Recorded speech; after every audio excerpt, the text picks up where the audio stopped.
রাজনীতিতে একটি জরুরি বার্তা। জামাতের বিরুদ্ধে পাল্টা কর্মসূচি নিয়ে মাঠে নামছে বিএনপি সরকার। যেরকমটা আওয়ামী লীগ করত। আওয়ামী লীগ জামাতের বিএনপি জামাত যে কর্মসূচি দিত তার বিরুদ্ধে শান্তি সমাবেশ নাম দিয়ে তারা মাঠে থাকত।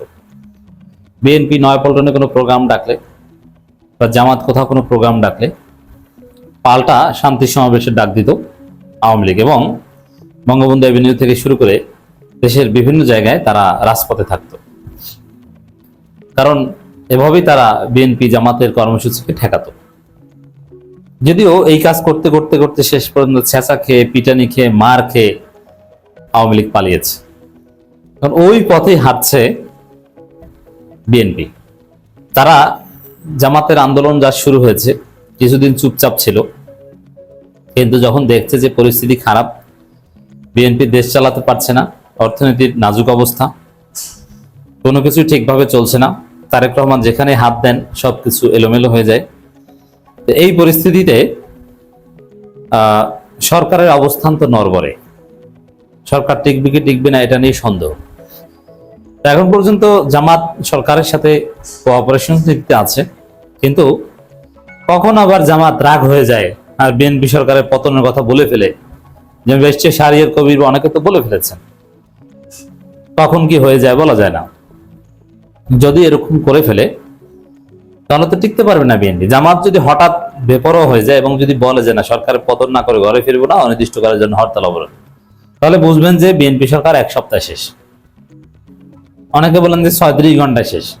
এই সরকারের কিছুই নাই, না আছে টাকা, না আছে দক্ষ জনশক্তি, না আছে তাদের নিজস্ব পুলিশ। এই পুলিশ দিয়ে ভয়াবহভাবে, নির্মমভাবে বিরোধী দলকে নির্যাতন করা সম্ভব না। যেমন আওয়ামী পুলিশ যেরকম নির্দয়ভাবে বিএনপি জামাতের আন্দোলন দমন করত, এখন তারেক এবং সালাউদ্দিন আহমেদরা যদি এই বিএনপির পুলিশকে বলে যে জামাত এনসিপির আন্দোলন তোমরা দমন করো যেভাবে আওয়ামী লীগ পুলিশ করত, এরা 5 ঘন্টাও দমন করতে পারবে না। জামাত এনসিপি যদি ইট এবং লাঠিসোঁটা নিয়ে নামে, এই পুলিশ ঘরে উঠে পালাবে। এরা অনেকে ইউনিফর্ম ছেড়ে প্রথম দিনে মারামারিতে বলবে যে বাবা আমি আর চাকরি করব না। ওই জুলাই আগস্টে যে অভিজ্ঞতা, সেখান থেকে ওই পুলিশের স্ত্রী সন্তান এবং মা বাবা তারা বলবে যে বাবা তোমার চাকরি করার কোনো দরকার নাই, তুমি পানের দোকান দেবা। শ্বশুর বাড়ির থেকে বলবে যে আমি কিছু টাকা দেবো, তুমি এলাকায় একটা মুদির দোকান দেবা, পুলিশের চাকরি ছেড়ে চলে আসো। পারবে না। কিন্তু তারপর ওই যে ভয়, এই আতঙ্ক থেকে বিএনপি এখন জামাতের বিরুদ্ধে পাল্টা কর্মসূচি নিয়ে মাঠে থাকতে চাইছে। তবে এই পাল্টা কর্মসূচি নিয়ে মাঠে থাকতে চাওয়া, এটা বিএনপির জন্য বুমেরাং হবে, উল্টো অ্যাকশন হবে।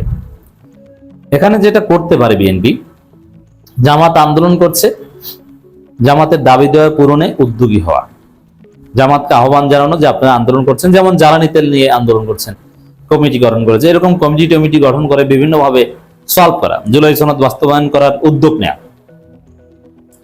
এইটা করতে পারে। এছাড়া এই আন্দোলন দমন করে পাল্টা কর্মসূচি দিয়ে মাঠে থেকে জামাতকে দমন করা, এটা করা কিছুতেই সম্ভব নয়। এটা করতে গেলে বিএনপির ক্ষমতা জয় বাংলা হয়ে যাবে। এটা আত্মঘাতী সিদ্ধান্ত, কিন্তু সিদ্ধান্ত নিয়েছে, এই জন্য এটাকে বলছে জরুরি বার্তা।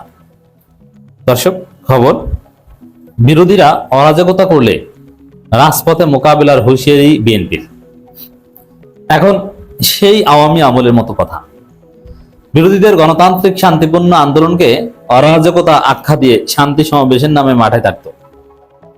এখন জামাত এনসিপি আন্দোলন করছে, এটাকে তারা তাদের পছন্দের বাইরে গেলেই বলবে যে এটা অরাজকতা, এভাবে আন্দোলন করা যাবে না, জনগণের ভোগান্তি হয়। তারপরে পুলিশ দিয়ে অনুমতি নিয়ে জটিলতা সৃষ্টি করবে, আর বিএনপিও মাঠে থাকবে। আর বিএনপি মাঠে থাকলে নিশ্চিত মারামারি বাঁধবে, আর মারামারি বাঁধলেই দেশ অস্থিতিশীল হয়ে উঠবে এবং এর মাধ্যমে তারেক জিয়ার ক্ষমতা জয় বাংলা হয়ে যাবে। তো দর্শক, একটা কঠিন পরিস্থিতির দিকে দেশ যাচ্ছে। তবে আমরা বিশ্বাস করছি যে এই পাল্টা কর্মসূচি নিয়ে এই যে রাজপথে মোকাবেলার হুঁশিয়ারি, এই কাজ করতে গেলে 1.5 বছর ক্ষমতায় থাকার যে একটা ডিউরেশন আমরা দিয়েছি, 1.5 বছরও থাকতে পারবে না। এটা বিএনপির কাজ না।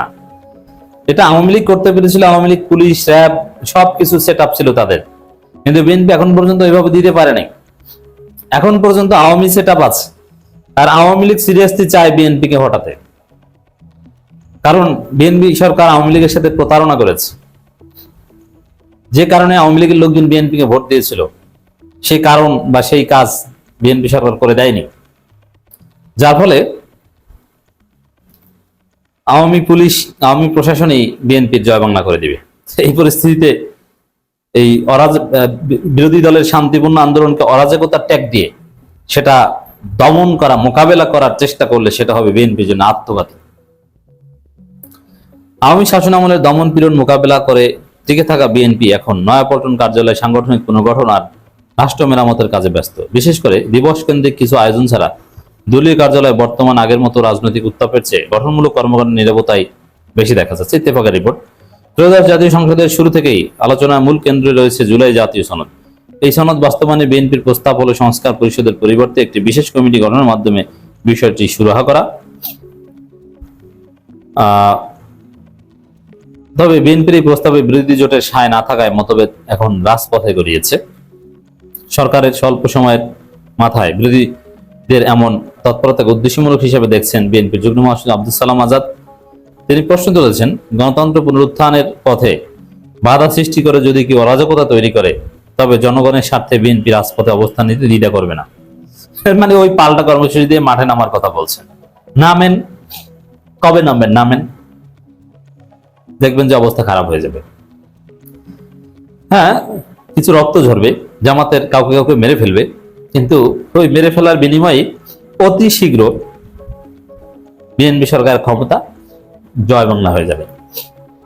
বিএনপি রাজশাহী বিভাগীয় সাংগঠনিক সম্পাদক কাজী শাহীন শওকত মনে করেন, সংসদীয় রাজনীতিতে যে কোনো মতপার্থক্য সংসদের ভেতরেই বিতর্ক বা আলোচনার মাধ্যমে সমাধান করা যায়। রাজপথে এনে বিশৃঙ্খলা তৈরির কোনো যৌক্তিকতা নেই। রাজপথে আন্দোলন বিশৃঙ্খলা, তাহলে 2018 সালের পর আপনারা সবকিছু সংসদে করতেন। আপনারা তো সংসদে ছিলেন 6 জন, আপনারা রাজপথে আন্দোলনের কথা কেন বলেছেন? মানে 2 নম্বরের জায়গা পান না। আওয়ামী সুরে কথা বলেছে, এটা ফেসিবাদের সুর। একই সুরে কথা বলছেন দলের vice chairman advocate Zainul Abedin. তিনি বলেন, জুলাই সনদ বাস্তবায়নের জন্য নির্ধারিত আইনি প্রক্রিয়া সংবিধান সংশোধনের ধাপগুলো অনুসরণ করতে হবে। সংসদের কাজ রাজপথে টেনে বিরোধিতা করে তিনি বলেন, সংসদীয় বিতর্কের মাধ্যমেই সংকটের সমাধান করতে হবে। সংসদীয় বিতর্কের মাধ্যমে মানে ওই সংসদ, বাংলাদেশের এই সংসদ কিছুই না, এটা দ্বারা জনগণের সমস্যার সমাধান হয় না, এটা সবাই জানে। এই জন্য এই যে সংসদে জামাত যতই বিতর্ক করুক, দিন শেষে বিএনপি যা চাইবে ওইটাই হবে। তো এই জন্যে এই অবস্থা আমরা দেখতে পাচ্ছি। মানে আসলে বিএনপি প্রচন্ড ভয়ের মধ্যে আছে এবং এই ভয় থেকে তারা পাল্টা কর্মসূচি নিয়ে রাজপথে নামতে যাচ্ছে।